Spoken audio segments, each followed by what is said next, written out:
तंजावुर का भव्य बृहदेश्वर मंदिर, जो वास्तु व शिल्पकला कौशल का शीर्षतम उदाहरण है और जिसे वर्ष 1009 ईस्वी में बनवाया गया था। ये महानतम चोया सम्राट राजराज चोया का सपना था। चोया भारतीय उपमहाद्वीप में सबसे लंबी अवधि तक राज करने वाला राजवंश था। सम्राट अशोक के शिलालेख में कलिंग के दक्षिण में प्राचीनतम चोया साम्राज्य का विवरण है। प्राचीन संगम साहित्य में भी उनका उल्लेख किया गया है।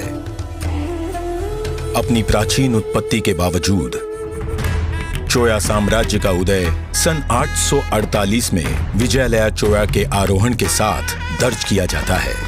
ये वो राजा थे जिन्होंने अपने शासनकाल में मंदिरों के निर्माण की चोया परंपरा को शुरू किया। एक अद्भुत परंपरा जिसके अंतर्गत पूरे राजवंश ने 300 से अधिक मंदिर बनवाए।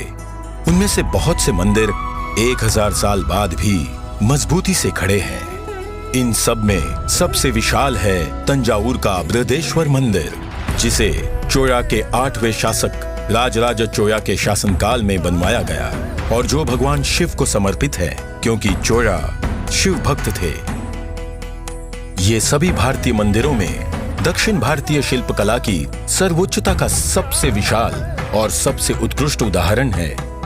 एक अनुमान अनुसार इस मंदिर के निर्माण में 1,30,000 टन ग्रेनाइट का उपयोग किया गया।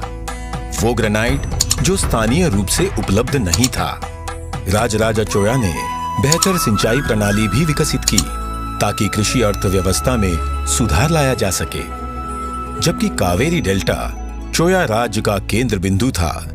राजराजा के अधीन चोया साम्राज्य श्रीलंका के पुलनरुवा से लेकर उत्तर में तुंगभद्रा नदी तक और पूर्व में बंगाल में दंदभुक्ति तक फैला हुआ था। चोया वंश जल व थल पर विशेष प्रभाव रखने वाला समुद्री साम्राज्य था। ये यूरोपीय लोगों द्वारा विश्व की खोज से 500 वर्ष पहले का समय था। सन 1025 में राजराजा चोया के बेटे राजेंद्र चोया प्रथम ने सुमत्रा और मलयान प्रायद्वीप के लिए सफल नौसैनिक अभियान शुरू किया, जो 3000 किलोमीटर से भी दूर स्थित थे। शीघ्र ही चोया साम्राज्य में दक्षिण पूर्व एशिया के कुछ हिस्से, मालद्वीप, पूरा श्रीलंका व अन्य राज्य भी समा गए। वास्तव में पूरे दक्षिण पूर्व एशिया से प्राप्त अनगिनत शिलालेखों से चोया राजवंश के प्रभाव को समझा जा सकता है। राजेंद्र चोया प्रथम ने एक नई राजधानी गंगईकोंडा चोयापुरम बनाई, जिसका शाब्दिक अर्थ था चोया का शहर जिन्होंने गंगा तक विजय प्राप्त की। क्योंकि उनके नेतृत्व में चोया सेना बंगाल तक कूच कर गई और भागीरथी या गंगा नदी पार करके राजा महिपाल को हराया। गंगईकोंडा चोयापुरम मंदिर।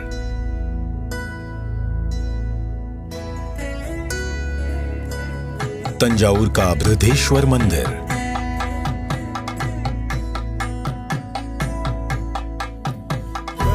और दारासुरम का ऐरातेश्वर मंदिर। ये सब महान जीवंत चोया मंदिरों के रूप में जाने जाते हैं, जो विश्व धरोहर स्थलों के हिस्से हैं। एक विख्यात इतिहासकार के शब्दों में, चोया कलाकारों ने महाकायों की तरह कल्पना की और स्वर्णकारों की तरह शिल्पित किया। 21 चोया राजाओं ने सन 848 से 1279 के बीच 431 वर्षों तक निरंतर शासन किया, जो कि भारतीय उपमहाद्वीप के सबसे लंबे समय तक निरंतर राज करने वाले साम्राज्यों में से एक था।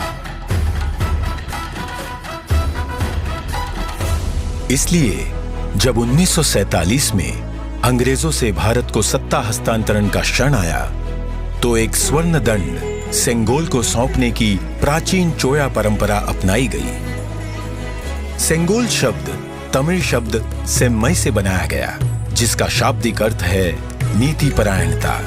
सेंगोल को स्वीकार करके पंडित नेहरू ने सत्ता संभाली, जो उत्तर दक्षिण की एकता को विशेष मान्यता प्रदान करता है, जो नए राष्ट्र के न्यायपूर्ण और निष्पक्ष शासन के लिए प्रतिबद्ध थे।